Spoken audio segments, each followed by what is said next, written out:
Asian Licensing Conference 2021. This year, the Hong Kong Trade Development Council, HKTDC, and Business Focus is jointly launching a conference series, namely the Entrepreneur Dialogue, Invent a Business with Creative Use of IPs. The series aims to inspire more to invent businesses with innovative uses of IPs and disrupt the market, hence stimulating new market demand and transforming industries which would be conducive to the economic recovery, especially in Asia. Today, we are very happy to have Mr. Peter Yan, CEO and co-founder of Pinkoi, to share with us. Hello, Peter. Hello, everyone. Thank you for having me. That's wonderful. So, Peter, can you please describe your journey and inspiration of founding Pinkoi? Believe it or not, I was an engineer when I was working in the US in Silicon Valley. But then I spent most of the time kind of looking for a unique select shop or going to design expo. And in those events, I had a very amazing experience. I find some of the products actually from Asia. And then I started to do some research on Google and try to find out where they come from, what kind of brand, and also the creative business owner behind the brand. And I was amazed by the story. And then I think, is there any possible that in Asia that we can collect and maybe gather all these creative business owners in a community and help them to sell to the world? So that was kind of where the story began. So, and we kind of see this as an emerging opportunity. I think people and customers in Asia, they're looking for unique and quality lifestyle, and they're looking for this kind of product and brand and also IP to enrich their life. So that was a very simple start point. Well, that's great. So you were always interested in design products. So what made you and your founding partners set foot on Asia's designer products specifically? When we have this idea, we want to validate how big is the business opportunity. So we do some research and we find out that according to a report in the United Nations, there's about 500 billion worth of economy scale for the creative business in Asia. And for the world, and there's around 40% of it is actually generated in Asia. And we think, okay, number one, this is definitely a very good business opportunity because it has a huge economic scale. And number two, there's many very good creative business owners. They are doing original IP and also design. They're doing the abandoned product and try to market to the market, but they couldn't find the customer who love their product. I think the sales channel was very limited at the time, and they don't really have a very good tool, good platform to sell the product to the end market. So there was this, the first of all is the economy. We think this have a huge business opportunity. Number two is actually the pain point that we identify for those creative business owners. They couldn't reach the market.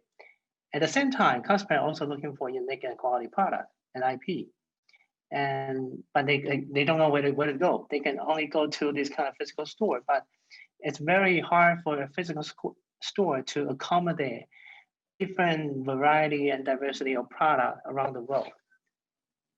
And then we have a very simple idea what an internet business can do to help connect the IP creative business owner with the market.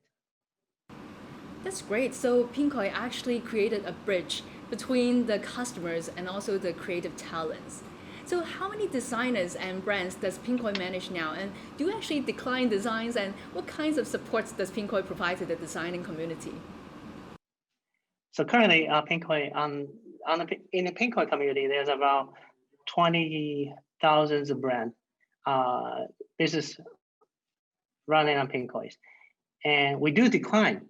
And because Pinkoi is a creative platform, I think that the reason we choose this kind of curation policy is if we think down the road, 10 years, 20 years down the road, there will be a lot of data, and people wouldn't have so much time to kind of browse through all the data. So we make curation as our central part. Our principle is we want to make sure we only filter the best IP and product design for our customers, so they don't have to spend a lot of time searching through thousands or millions of data. Okay, so we do reject brand, and our acceptance rate right now is about 30%, meaning that if there is 100 applications want to open a shop on Pinkoi, then we only accept only 30. And a joke is that the acceptance rate is even lower than getting admitted to Harvard University School. That's true. Yeah, you guys are being very selective. And by providing this curated marketplace, I think you're making it a lot easier for the customers to find what they need. So I know that Pinkoi will invest in more than 10 design brands, and the Taiwanese fabric design brand In Bloom is the first brand of such. Can you tell us more on how Pinkoi helped In Bloom to grow as a promising brand now? We choose In Bloom as our first portfolio is they have a huge vision. I think in their pitch, they told us that I think In Bloom is the miracle in Asia. So if you are familiar with Miracle is a brand original from Finland. Its market cap is about 300 million. And the core of the Miracle IP is the pattern. So they create lots of patterns on different kind of objects. So they have a very important IP. And In Bloom, they have the same characteristic. They have a very strong patterns, which they use to license or sub-license to different partners.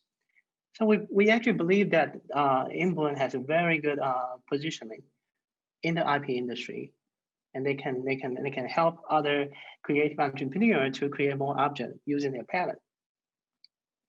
But after we invest in Bloom, we actually provide a lot of help, especially number one, In Bloom used to focus on offline business. So as an online business, we try to give them more sense about how digital work, how digital work look like, how they can run online business to using online business to help their offline. That's number one. And number two is help them to dream big. I mean, if In Bloom can become a brand in Asia, not only a brand in Taiwan, that would be huge. So we try to help them to think internationally, how they can do international business with the business partner in different countries, different market. We also provide some practical help, like how they can shoot better photo, and how they can do better SEO online to attract more organic traffic, how they can provide a better customer service when they receive a bad review on their shop. So we actually give them some practical best practice of running a business.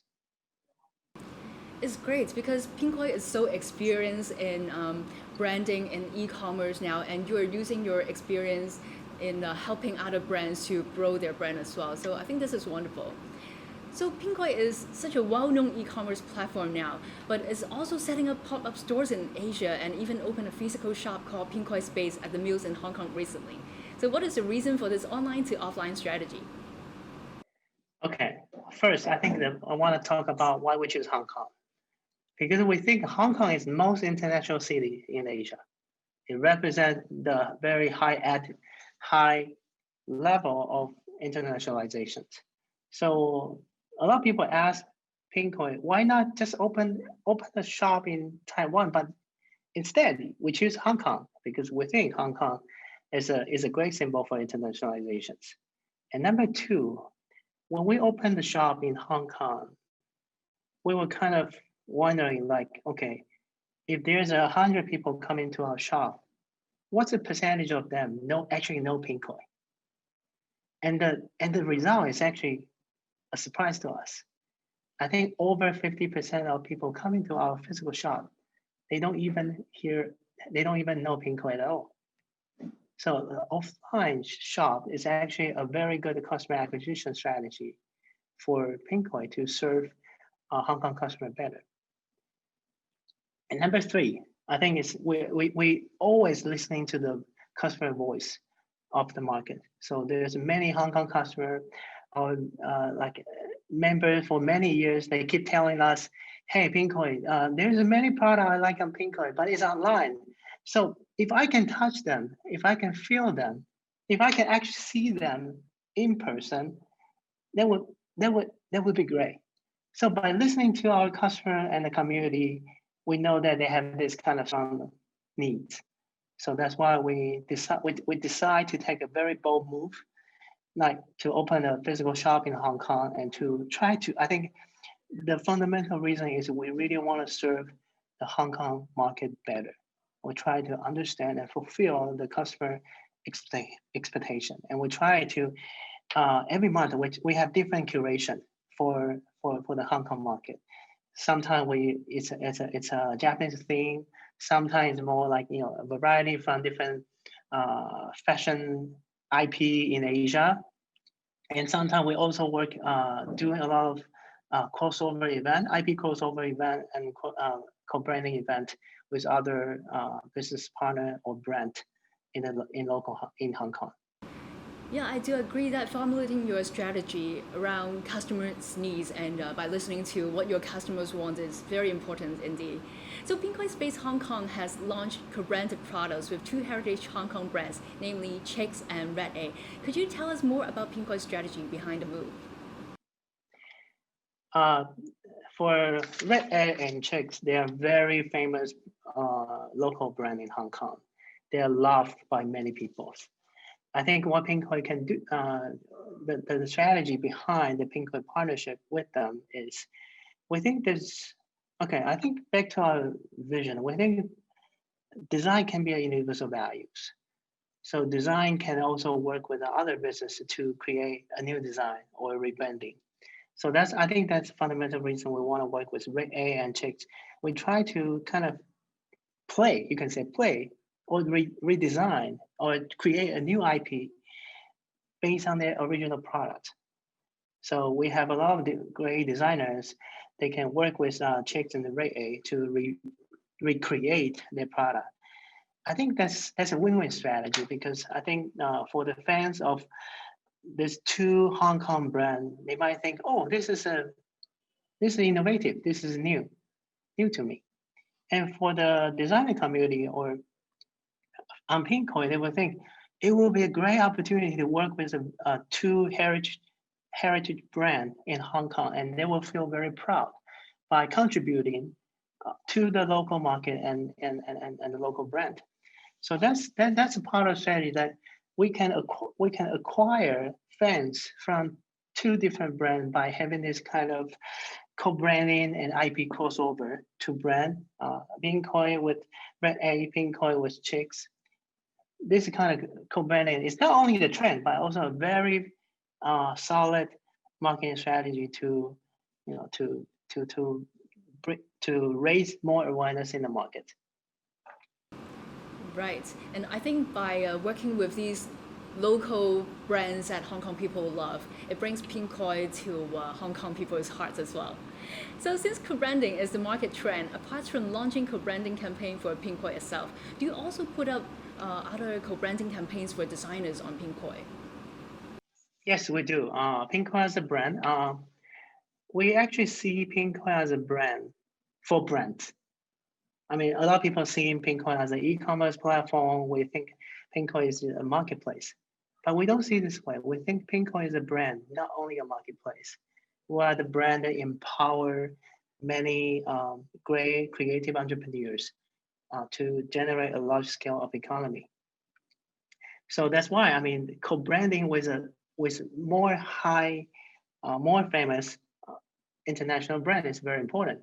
It creates an opportunity for those creative entrepreneurs to sublicense those characters, those IP, and use those IP in their design. For example, we work with Mifi.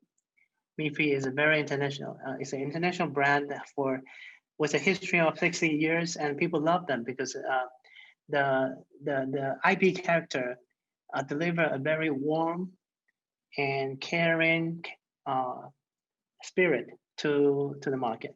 And we like that because it actually matched to the Pinkoi DNA. So when we proposed to Mifi, it's actually a very tough role. We actually spent, our Hong Kong team spent almost like 1 year to discuss with Mifi headquarters, to discuss all the details. We need to review, like, I think at least 40 pages of English contract, to know the details and kind of back and forth. It's a very challenging task to co-brand with an international brand, an IP. So, but it also creates a very good opportunity for those creative entrepreneurs on Pinkoi to work directly with this IP. Because think about that. If you are an independent brand, you won't be able to dream about working with Mifi at all. Because when you dream about working with them, you need to think in a from a business perspective. You probably need to pay a lot of license fee. Okay, you probably couldn't afford it. So you have a lot of creative idea, but you couldn't afford it. So it make this kind of co-branding is really impossible. But having Pinkoi as a bridge, Pinkoi we can directly work with Mifi and try to nail down the deal for sub-licensing the IP to more creative entrepreneur, so they can use the Mifi IP to create a product that people love. Another example is we also work with Snoopy. For Snoopy, we also using the same model. We Pinkoi work get the IP license from Snoopy, and then we work with our designer to use the IP to create more product people love. So you mentioned about Pinkoi working with international IPs. I know that Pinkoi is also set to go international. So which countries have Pinkoi expanded into so far, and what is Pinkoi doing in order to get into these markets? Okay, Pinkoi will start in Taipei, in Taiwan. So Taiwan is our first market to address, and then the second market we go is Hong Kong, and then we launch our simplified Chinese version to serve customer from mainland China, and later we also enter Japanese market. We have Japanese version, and then we have Thai version. So I think our roadmap to internationalization is go according to the data. So we actually monitor the traffic data to identify where is the customer. So when we see there's a spike of the traffic from a certain market, then we'll start to put some resource on that to see how how it turned out. So it's basically our strategy is very data driven. We monitor numbers and we decide what would be the next. So where is the customer, and then we allocate resource to align with it. And also, I think the challenge is by running the international businesses, every market is a different animal. I want to tell a joke. When we want to enter Japan, we think we know Japan very well. I think people know Japan because they think they travel to Japan a lot. But when as a business, traveling to Japan a lot is not necessary, meaning that you can run business in Japan. It's totally different things. Traveling to Japan and running a business in Japan is totally different. So we had a lot of challenges. We also make a lot of mistake when we enter Japan. I think the fundamental is you gotta understand what's the local practice. You need both in legal and finance, and we need to understand what would be the habit for the local customers. For example, we need to work with a Japanese bank and also payment gateway, because Japanese customers, they are more comfortable paying to Japanese payment gateway instead of international brand. So that's something that we need to pay attention to. And another thing is, when we deal with so many different markets at the same time, it's very important. It's even impossible to know the preference of each customers. A customer from Japan and also a customer from Hong Kong, their taste and preference will be totally different. How do we deal with that? We need to leverage AI. So we have actually very solid AI infrastructures. We collect a lot of data from the user based on their behavior. Either they browse the page, how they interact with the Pinkoi, like they put this IP and product in a cart, or they favorite this IP, we actually collect all this kind of footprint and using AI to recommend and to personalize it, everyone's experience. So if it is a Hong Kong customer going to Pinkoi website, you will see a totally a very unique personalized homepage for you. And if you are a frequent visitor to Pinkoi, your homepage is totally, it will be very unique. It will be only unique to you. Yours homepage will be very different from the homepage of the person next to you. So we try to using personalization to overcome the difficulty and challenge we face in running a global business. Right, so consumer behavior is definitely very different in different parts of Asia. So talking about consumer behavior in general, are you seeing some changes on consumer behavior over Pinkoi during COVID-19 pandemic? And what are the extra supports provided by Pinkoi to designers to survive over pandemic? During the pandemic, I think I think almost everyone in our community face a lot of challenges. Their offline revenue has been decreasing a lot, but their online they didn't put a lot of resources on online, so the online revenue is not enough to sustain themselves. So we actually do several things. Number one, we try to host many online webinars and sessions. Try to tell them how to face the challenge during the pandemic. You need to watch your cash flow. Okay, what kind of strategy, what kind of payment term you need to request for your business partner? You need to have a shorter payment term to try to get the cash in your bank as fast as possible. For example, they might have a very strict refund policy, but during pandemic, you need to relax the policy a little bit because when the market is not going well, you need to customer the bar to serve the customer will getting higher because they probably not very willing to spend. So some of the relaxation on the policy isn't necessary. And number two is we also try to lower our tech rate. I think it's not very common for a business to lower the tech rate during this kind of crisis, especially when the business itself also suffer from that. So as a Pinkoi as a business, we also suffer from the pandemic as well. Some of our business was seriously hit by COVID-19.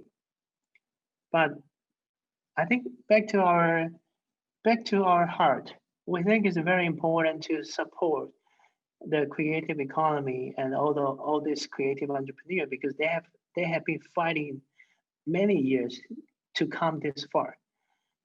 It would be very pity if we just let go and we have to rebuild everything after this COVID-19. So we try to share the same feeling of what they suffer at the same time. And also we try to do what we can do. We lower the tech rate. So we lower the tech rate to 5%, which is a lot. And this kind of policy help the creative entrepreneur to feel more comfortable and they can get more revenue during the time to help themselves to get through the crisis. So I think as a business, we shouldn't always think about the top line or even the bottom line. We should also think about what kind of social impact we can do to our community and also to the market. So we actually do that for our community. Before we close today's discussion, Peter, if you were to give one advice to aspire other entrepreneurs, what would it be? Okay, it might sound very cliche, but I think one advice is to dream big. I think it's during the past few years of running Pinkoi, we have been very lucky and fortunate to meet many creative entrepreneurs. They all have a very strong IP and design, but they have less confidence about themselves. they are very afraid of dream big. They're always thinking, if my okay, I think I mean, they always think if someone buy my product, it's a really blessing. If and I only want to dream that people buy from product from my local market. They never dare to dream that someone from somewhere in the world will purchase their product and through Pinkoi, and they'll ship the product to their country. I think a story that we constantly